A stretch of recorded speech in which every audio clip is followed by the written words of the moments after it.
এই কাপালিক মহাপ্রলয়কে থামিয়ে দিয়ে আজ সে মহাযোদ্ধা। আমি অমৃত পেয়েও অমৃত পান করব, এটা চাইনি দেবতারা। অমৃত পান করা সমস্ত দেবতাগণকে আমি ধ্বংস করে দেব।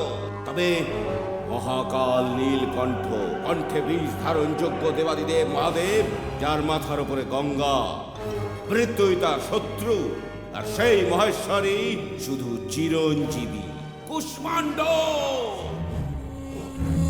ও যদি করলকে ধারণ করেই চির অমর হতে পারে, তবে আমিও অমর হব।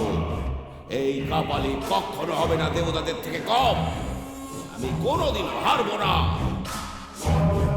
এই ভগবতী, সর্বাণী, তন্ত্র মন্ত্র যন্ত্রাণী, ভূত প্রেত খেচর কান্ত, ডাকিনী যোগিনী, আজ গন্ধর্ব রাক্ষস, ব্রহ্ম রাক্ষস, বেতাল, পথ থেকে সরে যাও আমার, সরে যাও।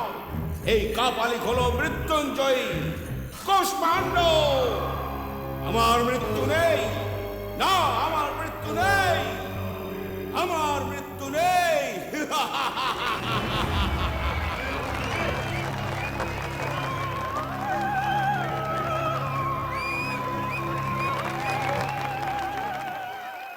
কি পাগলামো, নাটকের জন্য বাস আটকে রেখেছে পুরো। কতক্ষণ দেরি হবে কে জানে, অনেক লেট হয়ে যাবে। নাটক শেষ না হলে বাস ছাড়বে না। লোকেরা নাটক দেখেই বাড়ি যাবে, কিন্তু দেরি হলে বাড়িতে টেনশন করবে কিন্তু।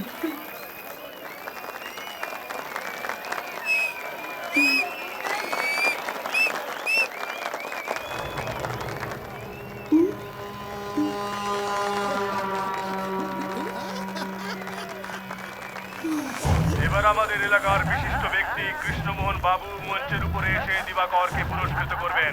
প্রাইজ দেবে, আসুন আসুন আসুন আসুন আসুন। পুরস্কার তোর হাত থেকে নেব না। ওই দেখ, আমায় দেবে ওই মেয়েটি।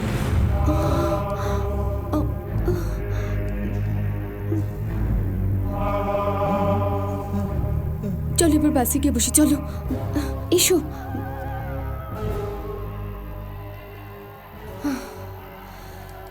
অনেক নাটক করেছে।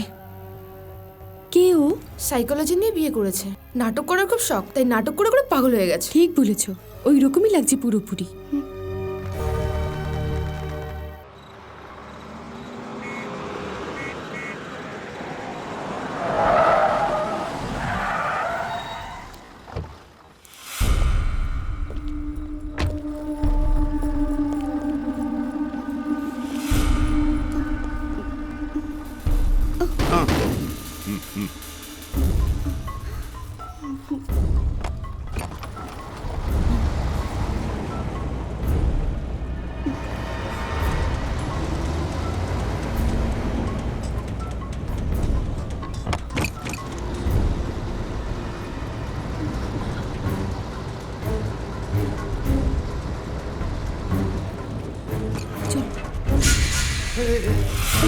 বস চেয়েছিল যে তোমার হাতে পুরস্কার নেবে, কিন্তু তুমি চলে এসে খুব ভুল করলে। বস যখন যেখানেই নাটক করবে তোমাকে সেখানেই আসতে হবে আর পুরস্কার দিতে হবে। কথা। হ্যাঁ ভাই, ঠিক বলেছি না এদিকে ভাই? আয়। হ্যাঁ শোন, এভাবে কথা বলতে নেই। মেয়েদের সাথে ধীরে ধীরে কথা বলতে হয়। তার আমার অ্যাক্টিং ভালো লাগেনি, তাই সে পুরস্কৃত করেনি। বলো, অ্যাক্টিং কেন ভালো লাগেনি? আচ্ছা ছাড়ো, আমি কে বলো তো? সত্যি বলছি, আমি নিজেই জানি না আমি কে। অনেক লোক আমাকে জাদুকর বলে থাকে, কেউ আবার সংগ্রাম সিংহ বলেও ডাকে, দুর্যোধন, রাবণ, কীচক, এমনি অনেক নাম আছে। আমি আমার চরিত্রে গোলাম হয়ে যাই, কিন্তু একটু আগে কে তা আমি জানতে পারলাম, আর সেটা শুধু তোমার জন্য। আমি একটা পুরুষ, ক্ষুধার্ত পুরুষ। তোমাকে আমার খুবই ভালো লেগেছে। ইঞ্জিনটা গরম হয়ে গেল। ফ্রিতে নয়, ফ্রিতে নয়, যা দরকার সেটাই নিয়ে যাবে, শুধু একটা গোটা রাত।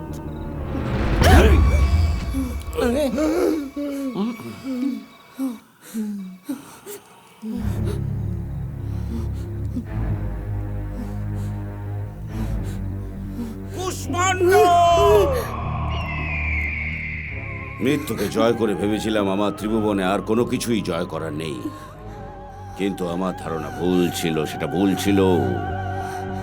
যে কোনো উপায় আমার এই মেয়েটিকে জয় করতে হবে। শুধু একটা রাতের কথা তো ছিল জানেমান, সেটা যথেষ্ট নয়। তুমি বোধহয় জানো না আমার শুধু শুধু তোমাকেই দরকার।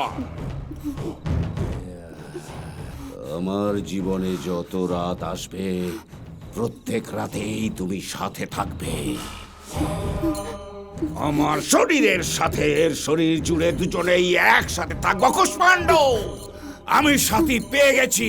প্রথম দেখায় প্রেম হয়ে যাওয়াটা স্বাভাবিক, কিন্তু জুতোর বাড়ি খাওয়ার পরে হ্যাঁ। জন্ম নিয়েছি প্রেমের সাগরে, ক্যারেক্টারে, স্টেজ ছেড়ে বাস্তবের দুয়ারে, বস কাউকে ছাড়েনি, এখন কি করবে কে জানে। কি হলো, ঘেমে যাচ্ছ? এই বাবুরাম, এই রুটের সব বাসে এসি করে দে।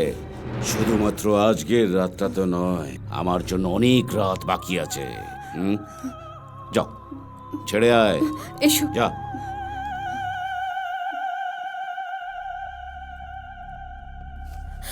জুতোর মার্কে শুধরে যাবে ভেবেছিলাম, কিন্তু এত ভয়ঙ্কর ঘটনা ঘটাবে ভাবিনি।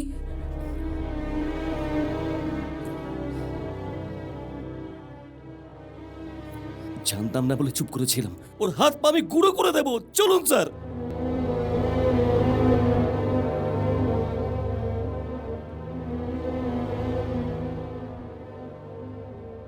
কি হলো স্যার? এতদিন আমরা চুপচাপ ছিলাম কারণ কিছু জানতে পারিনি সেজন্য। যখন জেনে গেছি দিবাকর কিডন্যাপ করেছে তখন আপনারা চুপ কেন? এতদিন মেয়েটি কোথায় আছে জানা ছিল না, তাই আশা নিয়ে খুঁজছিলাম। জানবার পর সে আশা করাই বৃথা হয়েছে। আপনি কি বলছেন স্যার? সত্যি কথা বলতে কি, দিবাকরকে আমরা কিছু করতে পারবো না। ও কোনো মামুলি লোক নয়। দেখুন, এসব আমি কিছু শুনতে চাই না। ওকে একটুও ভয় পাই না আমি। ও দীপ্তিকে কিডন্যাপ করে খুবই বড় ভুল করেছে। ও আমার হাতে মরবেই। ঋষি, কে ব্রাদার্স, ডিপি ইন্ডাস্ট্রিজ, এসব প্রভাকর আর দিবাকরের। এদের আঘাত করা সহজ নয়। ঠিকমতো ফ্যামিলি গাইড না পেলে বাচ্চারা বড় হয়ে মানুষ থেকে জানোয়ার হতে 1 মিনিটও সময় লাগে না। এরাই হলো তার এক্সাম্পল, এই প্রভাকর আর দিবাকর।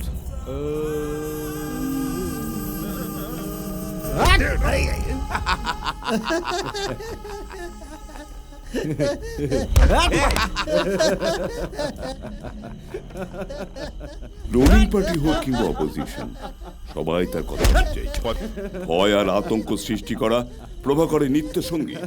কিন্তু দিবাকরের খুবই দুর্বলতা আছে নাটকের প্রতি। সে নাটক ভালোবাসে। রিয়েল লাইফেও সে নাটকের ক্যারেক্টারকে অ্যাপ্লাই করে। ঠাকুর, ঠাকুর, কিরে, এখনো তোর হাত দুটো ঠিকই আছে? এই হাত দিয়েই তুই নাকি আমার বাসের পারমিট ক্যান্সেল করে দিবি? এইবার তোর দুটো হাতকে আমি আকাশে উড়িয়ে দেব। তোর হাত আমায় দিয়ে দে ঠাকুর, তোর হাত আমায় দিয়ে দে ঠাকুর, তোর হাত আমায় দিয়ে দে ঠাকুর।